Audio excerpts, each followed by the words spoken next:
Did ravens bring champagne? Did rabbits? Reynardo felt oddly thirsty, come to think of it. Why had he chosen the Sky Ripper? Reynardo never made plans that required constant vigilance. He was a hero. He didn't think too much. He just went with his gut and hoped it all worked out. The Sky Ripper was a long shot. He'd have to devote himself to it. No side journeys, no rescuing old friends. That was against his nature. Could he stick with it?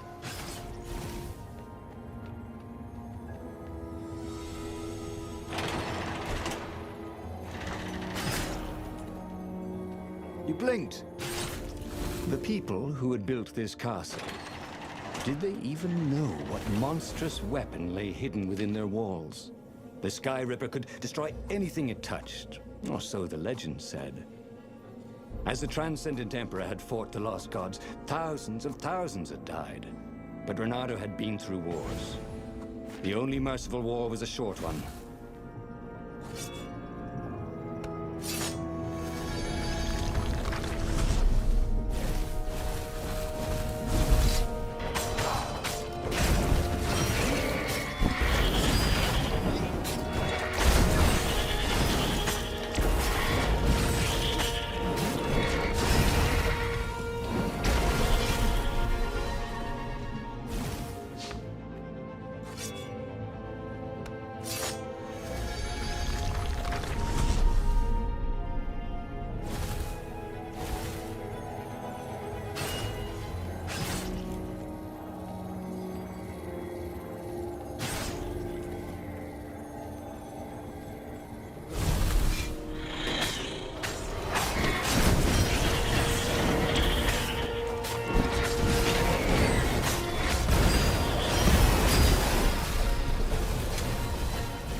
See? That wasn't so hard.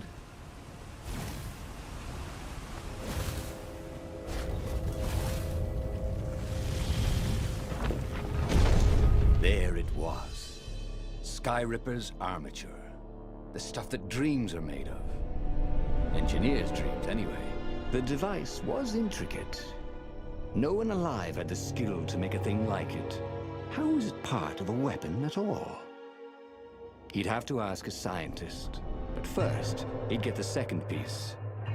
Sky Ripper had a heart, a core that had come to rest on the next island. Well, there was another island he could reach. Zenobia had just invaded it with her father's Raven battalions. She must be encamped there still. But fighting Zenobia now, that made no sense at all. He'd already sacrificed one friend to get this armature, was it? He didn't need to hurry to face her. She would find him. Reynardo asked himself why he changed course to confront Zenobia. He'd no idea. Sometimes he would just do things, and he could never figure out why he'd done them. Usually, they worked out. After all, he was a hero.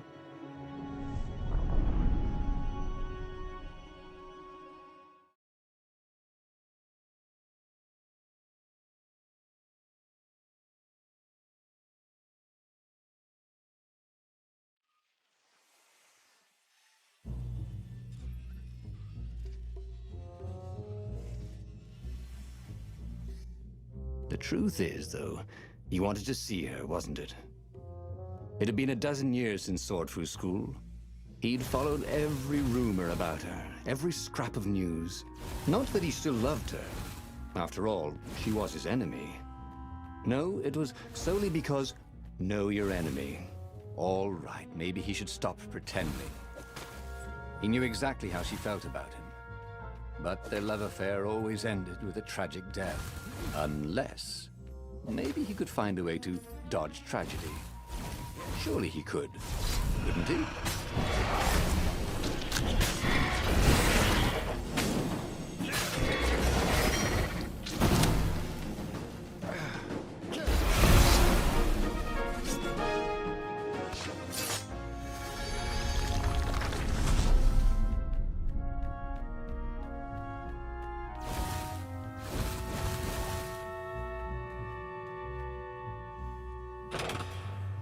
He couldn't do worse with Zenobia than he'd done with the core, could he?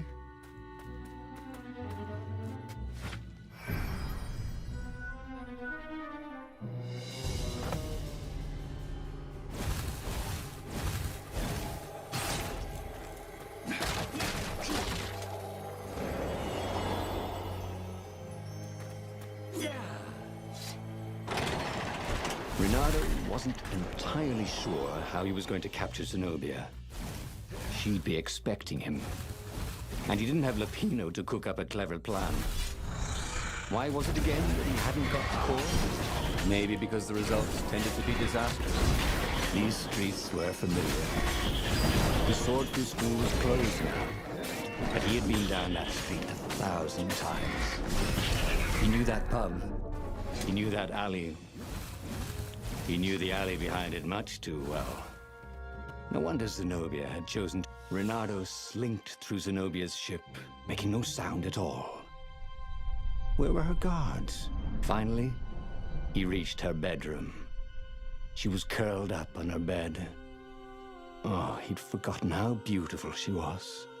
How sleek, how soft. He tapped her on the shoulder with his sword. She vanished. And he suddenly noticed he couldn't move except his mouth. In fact, soon he couldn't keep his mouth shut. He told Zenobia everything. Sky Ripper, the Iblistone, even where the secret rebel base was, until he was hoarse. It was some kind of truth spell. A talky truth spell. She called her father by Farspeaker Toad and filled His Majesty in. But why didn't he get the core? Croaked the Farspeaker in something like His Majesty's croak. Because I missed you, darling. Reynardo grinned.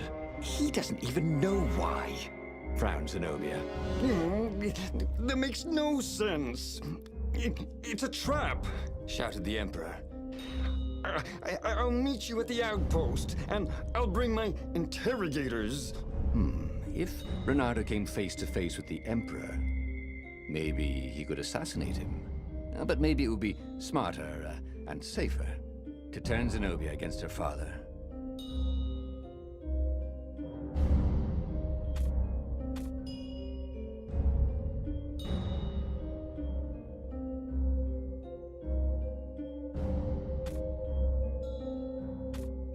You're lying, she said. Somehow you're lying. The spell hadn't worn off yet. He had to tell the truth. The trick was in making sure she wouldn't believe it. The core is perfectly safe, he said. And he tried his hardest to sound sincere. So is the Iblistone. In fact, I was trying to get them myself.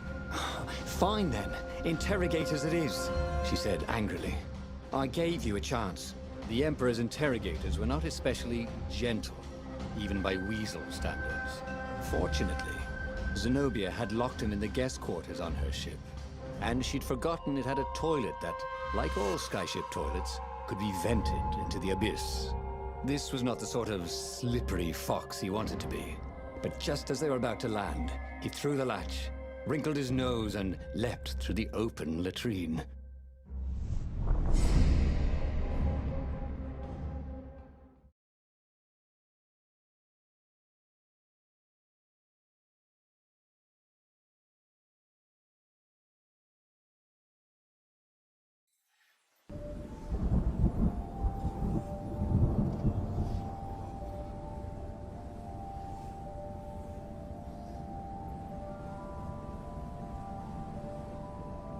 It was a short, safe landing.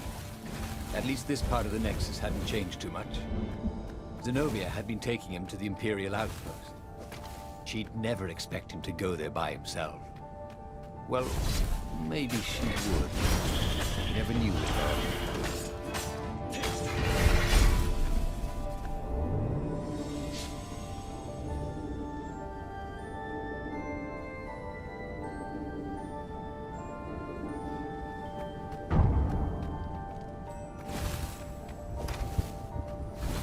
He knew the known knowns, and even some of the known unknowns. But he didn't know the unknown unknown. The dig.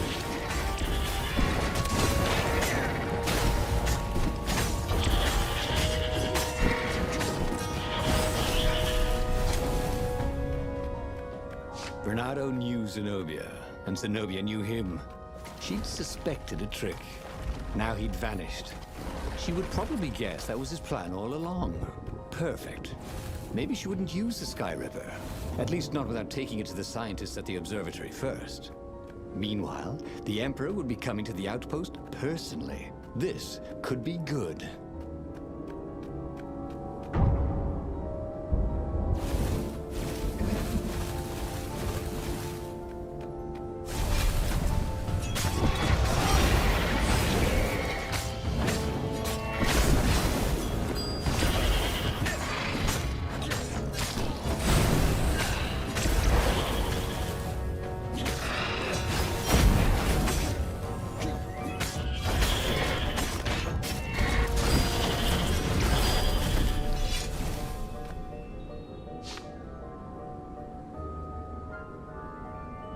Reynardo was face to face with the Emperor's bodyguard. They looked very tough, but the Emperor held them back. Oh, where's my daughter? And how would I know that? Reynardo grinned at him. She lured me here so that you could kill me, didn't she?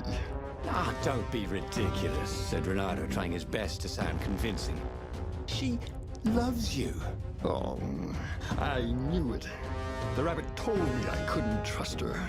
The Emperor hopped out the door. His phalanx of bodyguards retreated carefully.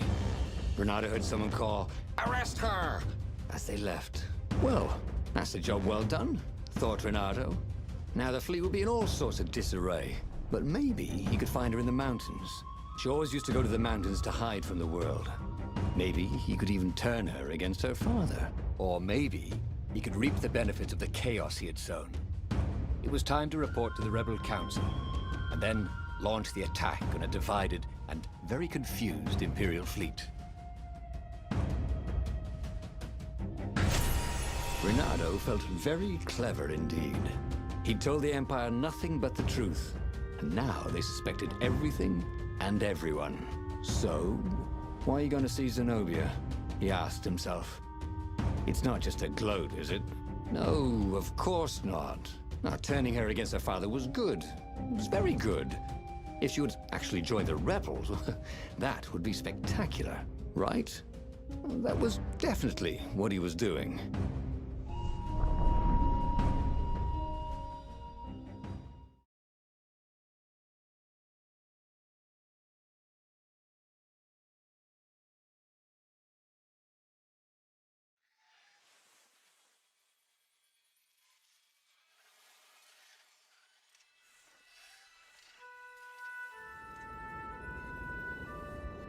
He wondered if he should have just told her the truth about her father. The Emperor had adopted her from a stray.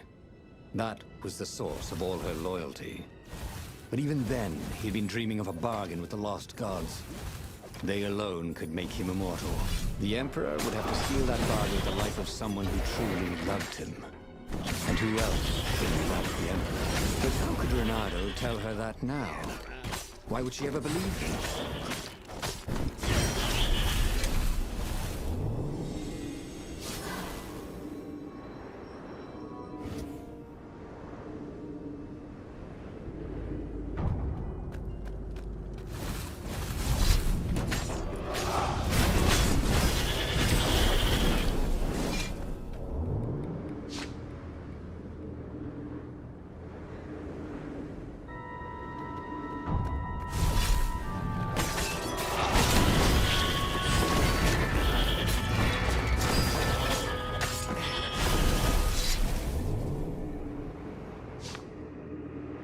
The funny thing was, she should have trusted him. He told her the truth, the whole truth, and nothing but the truth. Oh, all right. The truth was, he'd played her like a fiddle. And how often had he ever done that? She was so smart. Smarter than him, really.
given away the location of the secret base. Fortunately, the Emperor thought it was all a trap. He even mistrusted his own daughter. Reynardo couldn't have done better if he'd planned it.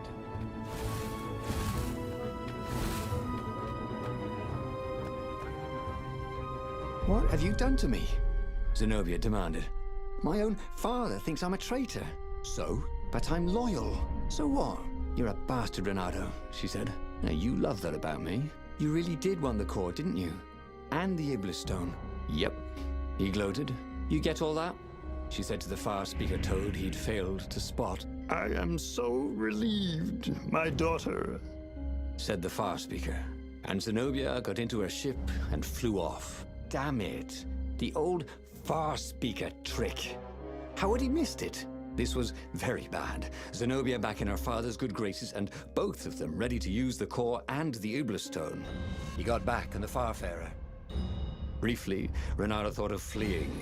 The odds were surely against him. Never tell me the odds, he told himself. Odds confused him. He preferred to trust his gut.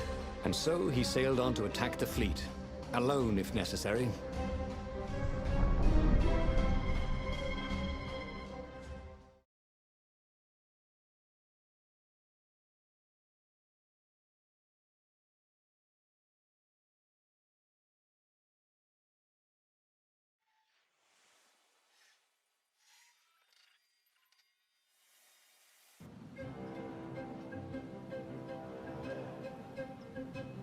There were not many rebels here, and they were disorganized. The Empire had obviously attacked the secret base, the formerly secret base whose location Reynardo had so helpfully pinpointed on a map. There was still time to turn around, wasn't there? But Reynardo hated turning around. Heroes don't turn around, they just own their screw-ups and turn them into impossible victories, right?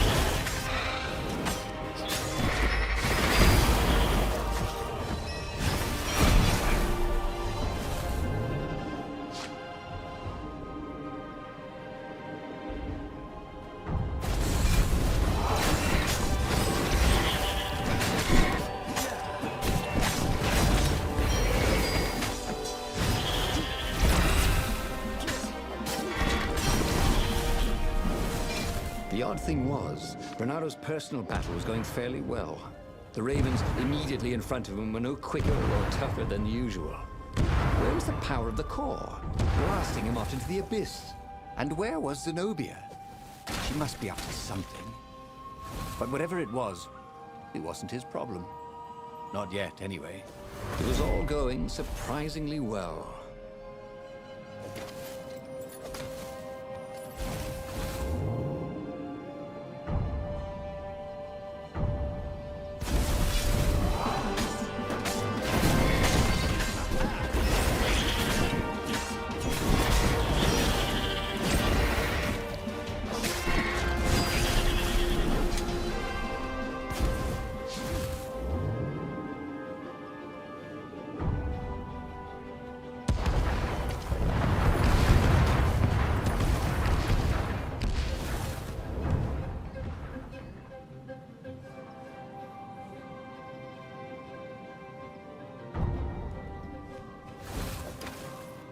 Soon he'd confront the Emperor. Again. This time, he'd make an end of it. He'd screwed up last time, but he had a good feeling about this time.